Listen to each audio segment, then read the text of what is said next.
Joel Webbon posted a tweet where he said, "It's 2025. If you're a Protestant who thinks Catholics are the biggest enemy, you are a fool. All of Western civilization is invaded by Muslims, captured by Jews, perverted by sodomites, ruled by women. Our civilization is collapsing. Get a clue." Ah, the wise one. The wise Webbon. Wise Webbon has spoken. And as normal, is inaccurate in what he's saying. That seems to be a mark of Joel Webbon anymore. But first of all, are you noticing the pattern here? What I'm noticing is this neo-ecumenism. The new ecumenism. We've been there, done that, got the t-shirt already. This is nothing new, but it's a new form of ecumenism. Neo-ecumenism. Maybe we should just go back to, I don't know, Jonathan Edwards. Let's try to glean some wisdom from Jonathan Edwards, shall we? 1703 to 1758. Jonathan Edwards went to his rest before the United States was the United States. American colonies at this time. Jonathan Edwards was a 100% Native American, not an Indian, not an American Indian or indigenous American, Native American. Born here, lived here, died here in the Americas. So Jonathan Edwards, Works of Jonathan Edwards, Volume 1, ccel.org. Remember, everybody should have an account with every Christian should have an account with ccel.org, and try to give to them if you can. Donate if you can. Down to Unit 13, I guess you would call it Unit 13, A History of the Work of Redemption. Open that up. Go down to Period 3, From Christ's Resurrection to the End of the World.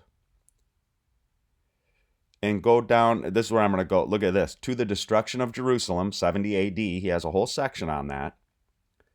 Then to the time of Constantine, so the first few hundred years of church history, post-apostolic church history. To the rise of Antichrist. Notice, Jonathan Edwards knew that the Antichrist did not and would not rise to power until after the fall of the Roman Empire. And he's going to say as much in part 4, to the Reformation.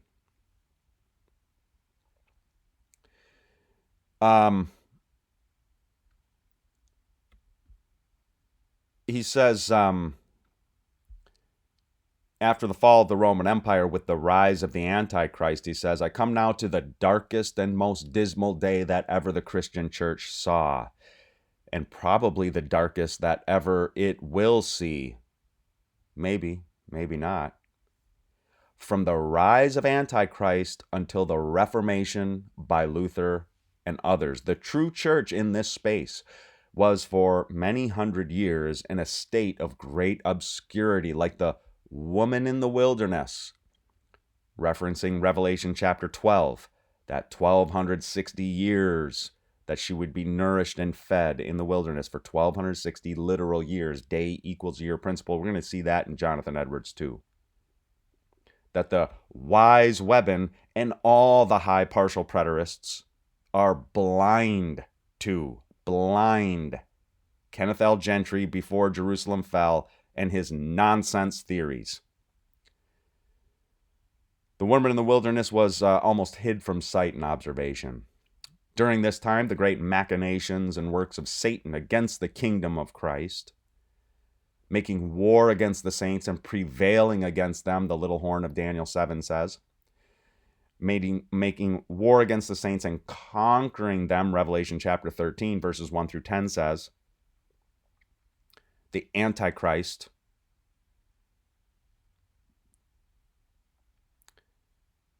we find this Antichrist. There were many Antichrists in the days of John, as is said, but this Antichrist, that man of sin, son of perdition, this is called the Antichrist, as though there were none but he, because he was so eminently and above all other antichrists. Notice the wise words of Jonathan Edwards. Wisdom, wisdom, shame on us for not soaking up the wisdom of men like Jonathan Edwards. So, this contrivance of the devil, the Antichrist, so eminently and above all others is why he's called the Antichrist, is called the mystery of iniquity in 2 Thessalonians chapter 2. We find, check this out from Jonathan Edwards, we find no enemy of Christ one half so much spoken of in the prophecies of Revelation as this enemy. And the destruction of no enemy is spoken of as so glorious and so happy for the church. Wise Webbon. Wise Webbon. If you say that the papists are the biggest threat to the church, you're a fool in 2025. You're a fool, says Wise Webbon, because of his high partial preterism. So he ignores Jonathan Edwards, or is simply ignorant. I think it's ignorant. He's just simply ignorant, ill-informed, misinformed, following after falsehoods, errors, and lies. Jonathan Edwards knew the truth. The time when the reign of Antichrist began, says Edwards, it is certain that the 1260 days or years, day equals year principle. Jonathan Edwards recognized it. John Gill recognized it. All the authors who actually wrote on Bible prophecy, which Calvin did not. Calvin was not a prophetic expositor. He was asked why he didn't write a commentary on the book of Revelation. His response was a humble response and a good response and a truthful response, because I don't understand it. Calvin was not a prophetic expositor. Others were. John Gill was far more a prophetic expositor than Calvin ever was. But John Gill could only do what he did, and Jonathan Edwards could only do and see what they saw because they stood on the shoulders of giants and tried to do better than the ones who came before them. That's what we're supposed to do. We're not supposed to kick them in the shins and slap them in the face and throw all their writings into the trash bin of history. We're supposed to glean wisdom so that we may stand on their shoulders, so that we may see further than they did. That's how you are to honor these men and respect these men. The 1260 years, which are so often in Scripture mentioned as the time of the continuance of Antichrist's reign, did not begin before the year of Christ, AD 479. Really, it was 476. He's talking about the fall of the Roman Empire. The 1260 years began sometime after the fall of the Roman Empire. The rise of the Antichrist, papal Rome. The rise of Antichrist was gradual. The Christian church corrupted itself. That's a throwback to 2 Thessalonians chapter 2, the apostasy, the rebellion. That day, the second coming will not come until the apostasy, the rebellion, the abandonment of the once for all delivered unto the saints' faith. That's apostasy. The Christian church corrupted itself in many things presently after Constantine's time, growing more and more superstitious in its worship, and by degrees bringing in many ceremonies into the worship of God. Notice this is about worship, isn't it? Worship. It's doxological and theological. Bad worship from bad theology. Till at length they brought in the worship of saints and set up images in their churches. The clergy in general, and especially the Bishop of Rome, assumed more and more authority to himself. In primitive times, he was only a minister of a congregation, a minister of a congregation, then a standing moderator of an entire presbytery, then a diocesan bishop. Notice the development over time, really the apostasy of what has become an unbiblical ecclesiology. An unbiblical ecclesiology over time, more and more unbiblical, adding offices and adding power to those offices that the New Testament nowhere gives to the eldership and deaconship, the leadership in the church. Then he became a metropolitan, which is equivalent to an archbishop, then a patriarch, and at one time there were 5 patriarchs of the 5 main cities in the Roman Empire. Afterwards, he claimed power of universal bishop over the whole Christian church. Jesus alone, Christ alone, solus Christus, is the universal bishop over the whole Christian church. He, Christ alone, solus Christus, is the only universal bishop over the whole Christian church. And he was confirmed in it by the civil power of the emperor. Isn't that interesting how the Christian nationalists think the civil power and the religious power should be enmeshed once again? After that, he claimed power of a temporal prince, not just a spiritual one, and so was wont to carry 2 swords to signify that both the temporal and spiritual sword were both his, enmeshed in the papacy. Now they have the 2 keys, right? They got the 2 keys. But at Jonathan Edwards' time, they still wielded the 2 swords. They symbolized their temporal and spiritual power by 2 swords. He was used to be called God on earth, to be submitted to by all the princes of Christendom. He claimed power to crown princes and to degrade them at his pleasure. And this power was owned. It was owned by the papists. Yea, kings and emperors used to kiss his feet. The emperors received their crowns at his hands. And princes were wont to dread the displeasure of the Pope as they would dread a thunderbolt from heaven. If the Pope was pleased to excommunicate a king or a prince, a monarch, a ruler of these lands, all that king's subjects were at once freed from their allegiance to their own king and obliged not to own him anymore on pain of excommunication.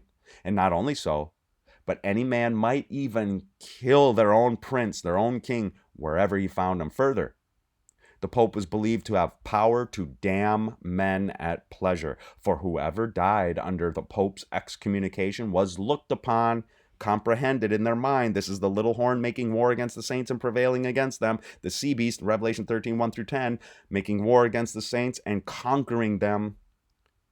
They were looked upon as certainly damned. Several emperors were actually deposed and ejected and died miserably by his means. If the people of any state or kingdom did not please him, he had the power to lay that state or kingdom under an interdict, which was a sentence pronounced by the Pope against that state or kingdom, whereby all sacred administrations among them could have no validity. And if you couldn't do the sacraments, you were looked at in their apprehension. They looked at themselves as in a miserable and damnable state. They were damned. Therefore, they dreaded this interdict by the Pope as they would a storm of fire and brimstone from heaven. As the Pope and his clergy robbed the people of their ecclesiastical and civil liberties, both, ecclesiastical, civil. You Christian nationalists, you want to again enmesh them. So they also robbed them of their estates and drained all Christendom of their money. Of course, it's all about money, isn't it? A lot of it. For the love of money is the root of all kinds of evil. They engrossed most of their riches into their own coffers by vast revenues, besides pay for pardons and indulgences, baptisms, extreme unctions, deliverance out of purgatory, and 100 other things, Jonathan Edwards says. See how well this agrees with the prophecies? See the Antichrist, the papacy, how well all this agrees with the prophecies of 2 Thessalonians chapter 2? The man of sin, son of perdition, the papacy. Daniel chapter 7, the little horn. That horn, before whom 3 fell, that horn. This same horn made war with the saints and prevailed against them, Daniel 7:21, the little horn. Revelation 13, 1-10, the sea beast. And Revelation 17, the scarlet harlot. Those are the 4 main areas, Jonathan Edwards says. The 4 main texts that talk about the Antichrist. Not 1 John, not 2 John. 2 Thessalonians chapter 2, Daniel 7, Revelation 13, 1-10, and Revelation 17. Notice this.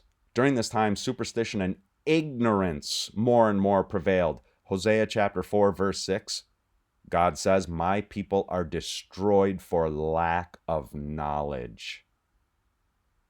Ignorance is prevailing under the Antichrist. The Holy Scriptures. If you don't have the Holy Scriptures, you're ignorant. The Holy Scriptures were taken out of the hands of the laity, the better to promote the unscriptural and wicked designs of the Pope and the clergy. And instead of promoting knowledge among the people, Hosea 4:6 is actually against the priests, isn't it? These papal priests are doing the same thing that the priests in the Old Testament, promoting ignorance instead of knowledge. They industriously promoted ignorance. It was a received maxim among them that ignorance is the mother of devotion. No, it's not. There is no true devotion without knowledge. Knowledge of the one whom you are worshiping. Systematic theology, biblically derived, is the queen of the sciences. The highest science any human creature can ever study is systematic theology. The very priests themselves, most of them, were barbarously ignorant as to any commendable learning or any other knowledge than their hellish craft in oppressing and tyrannizing over the souls of people. Superstitions and wickedness of the Church of Rome kept growing worse and worse till the very time of the God-blessed, God-ordained Protestant Reformation.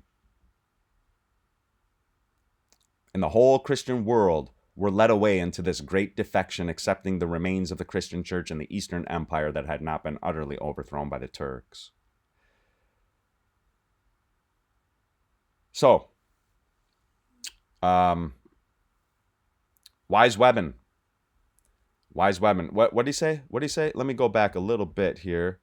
Brother James. If you're a Protestant who thinks Catholics are the biggest enemy, you are a fool. You're a fool. All of Western civilization is invaded by Muslims, captured by Jews, perverted by sodomites, ruled by women. Our civilization is collapsing. Get a clue. The wise one. The wise Webbon. Jonathan Edwards said, what again? Let me just bring this back. We find no enemy of Christ one half so much spoken of in the prophecies of Daniel and Revelation as this. And the destruction of no enemy is spoken of as so glorious and so happy for the church. Not Muslims, not religious Jews, not secular, atheistic, LGBTQDIA plus DEI, whatever. Not them. They're easy to deal with. They're easy to deal with. It's the idolatry and defection of the professing Christian church which corrupted itself in many things presently after Constantine's time. So let me know what you think in the comments down below. Jonathan Edwards needs to be read and studied on these issues. History of the Work of Redemption in Jonathan Edwards, Volume 1. We'll talk to you soon, Lord willing. Soli Deo Gloria.